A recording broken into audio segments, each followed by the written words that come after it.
Barpeta road কেন্দ্ৰীয় ৰবীন্দ্ৰ জয়ন্তীৰ সভাপতি নিৰ্বাচিত হয়েছিল 24 মাৰ্চত। আপোনালোকে জানে ৰাজহুৱাভাৱে। তো মই বিশেষ কেইটামান অসুবিধা ফিল কৰিছোঁ মানসিকভাৱে। সেইকাৰণে মই যোৱা 1 তাৰিখ ৰেজিগনেশ্যন লেটাৰ লিখি জুলাইৰ 1 তাৰিখ লিখি মই 2 তাৰিখ ৰিজাইন দিলোঁ আৰু কমিটিখন ডিজলভ কৰি দিলোঁ সাংবিধানিক মৰ্মে। এইবোৰ কথা ক'ব গ'লে মানে বহুত বিষয়, এইটো সকলোৱে মোৰ ভাই ভাতিজা হয়।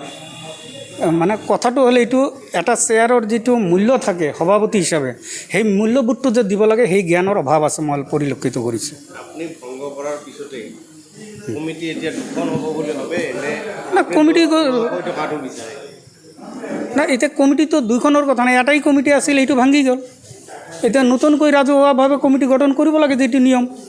বেনাৰ দিব, চিঠি দিব, এনাউন্স কৰিব, পাব্লিক জমা হ'ব, তেতিয়া মিটিং হ'ব। এইটোৱেই নিয়ম, সাধাৰণ কথা।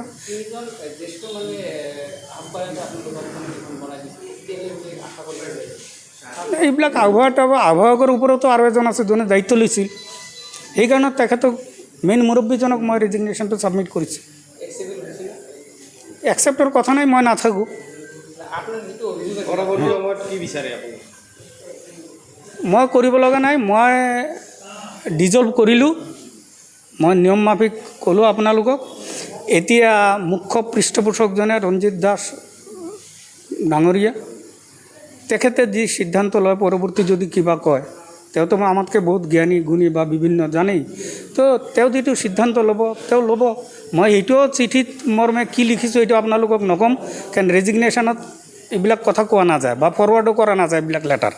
তো মই তলত এটা কথা কৈছোঁ যে সংবিধান মতে বিধিমতে আপুনি যি ব্যৱস্থা গ্ৰহণ কৰা পৰৱৰ্তী পৰ্যায়ত কৰি দিব, এই কথাটো মই আবেদন কৰিছোঁ।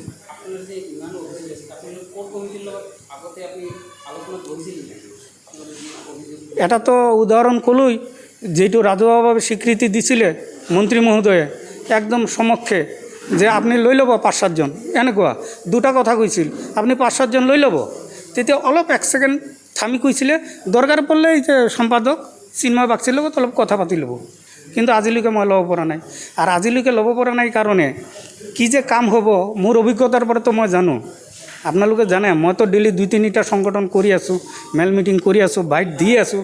সংগঠনৰ অভিজ্ঞতা অলপ মই জানো। তেতিয়াই মই গম পাইছিলোঁ, উপলব্ধি কৰিছিলোঁ যে এই সংগঠনটো বেছি ভালদৰে নচলিব। আৰু এইটো প্ৰমাণস্বৰূপ আপোনালোকে পাইছে কি কি কাম সিহঁতে কৰিব পৰা নাই। দুৰ্বলতা টকা পইচাৰ পিনে হওক, মেগাজিনৰ পইচাৰ পিনে হওক, বা বিহু কমিটিৰ বিহু অনুষ্ঠান পতালৈকে হওক, তাছাড়া শোভাযাত্ৰাৰ বিষয়ে হওক, তাছাড়া বিভিন্ন যিবিলাক সিহঁতে বেআইনী, মানে যিমানখিনি সংবিধানৰ 13 নম্বৰ অনুচ্ছেদ মতে আছে, আপোনালোকে এতিয়া খুলি দেখাব পাৰোঁ। যিকোনো ডিচিশ্যন যদি লয়, কোনো প্ৰগ্ৰাম উদযাপন সমিতি হওক, মূল সমিতি হওক, কিবা বা পৰিৱৰ্তন কৰিব লাগে, কিবা কৰিব লাগে, সভাপতিক জ্ঞাতাৰ্থ কৰিব লাগে, যিটো যোৱা 3 বছৰ মই পাইছিলোঁ। কিন্তু এইবাৰ সোমোৱাৰ পিছৰ পৰা উদযাপন সমিতি কেনেকুৱা গঠন হৈছে, মোক খালি কাগজ দেখাই বনাই। সাংস্কৃতিক মঞ্চ কেনেকুৱা হ'ব, কাটি চাটি ঠিক কৰি নিজে সিহঁতে বনাই তাৰপিছত মোৰ তাত পোষ্ট কৰি দিয়ে। মাংগলিক অনুষ্ঠান কেতিয়া হ'ব সেইটোও মই ভালদৰে নাজানো, মোক চিঠি দিয়া নাই। মই ভাবছোঁ 10:30, আসলে 9:30 আছিল। আৰু মইতো ঘটনা আপোনাক ক'লোই যে 3-4 দিন মই উপস্থিত হ'লোঁ, এটা প্ৰগ্ৰামো নাপাওঁ। আৰু সিহঁতে অপপ্ৰচাৰ চলাইছে, মই নিমন্ত্ৰণ নকৰিলে বোলে নাযাওঁ, এইবিলাক কথা কৈছে। তো মই তেনেকুৱা মানুহ নেকি? আপোনালোকেতো মোক 42 বছৰ পাইছে, মই মিছা কথা ক'ব পাৰোঁ জানি? সিহঁতে কয় এই মানে এইবিলাক কথা কোৱাৰো নহয়, মোৰ নিজাকে লাজ লাগে।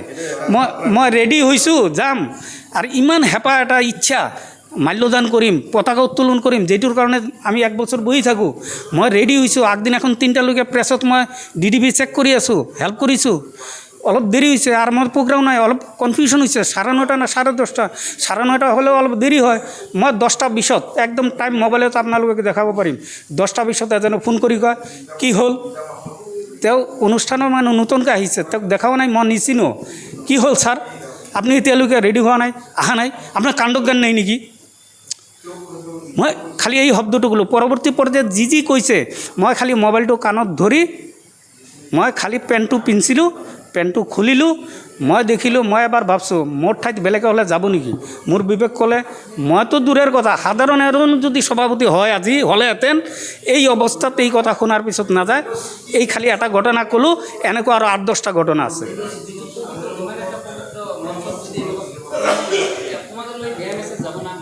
বেয়া মচুক আৰু মোক যদি এইটো কথা ক'ব পাৰে যিটো মই আজি 22 বছৰ 25 বছৰ ধৰি বিভিন্ন সাহিত্য সাংস্কৃতিক সংগঠন গোটেই অসমত ঘূৰি আছোঁ মই কি পাই আছোঁ মই জানোতো আৰু ইয়াতে কি দেখিলোঁ সোমোৱাৰ দিনাৰ পৰাই আৰম্ভ হৈ গ'ল একদম স্পষ্ট কথা এইটো মই কাকো অপমান কৰা নাই আপোনালোকে কওক মন্ত্ৰী স্বীকৃতি দি গৈছে এসপ্তাহ পিছত মিটিং মই ক'লোঁ কিবা কিবি কৰে নলয় পাছত আকৌ ক'লোঁ নকয় পাছত আৰু ক'লোঁ আৰু এদিন ক'লোঁ কিবা মানে মিথ্যা ক'ব গ'লে কি মিথ্যা অপপ্ৰচাৰ কোনোবা এজন আমাৰ কমিটিৰ মানুহ কৈ দিলে সেই এইবিলাক কথা কোৱা নাইতো কৈছিলে 2জন মানুহ আপুনি কমিটি পাতি লৈ ল'ব এনেকুৱা কথাও কৈছে তো এই যে কথাবিলাক এইবিলাক মোৰ বেয়া লাগে আসলে একো নহয় মই কাৰো প্ৰতি বেয়া নাই অনুষ্ঠানৰ প্ৰতিও বেয়া নাই আৰু অনুষ্ঠানটো ভাল কামনা কৰিমেই কৰক যেনেকুৱা কৰক মন্ত্ৰী মহোদয়ে কি ব্যৱস্থা ল'ব আৰু মোৰ যিখিনি কথা সাংবিধানিক মতে মই ৰিজাইন দিলোঁ আৰু ডিজল্ভ কৰি দিলোঁ এতিয়া ৰাইজে কি কৰে যদি ৰাইজে জবাব দি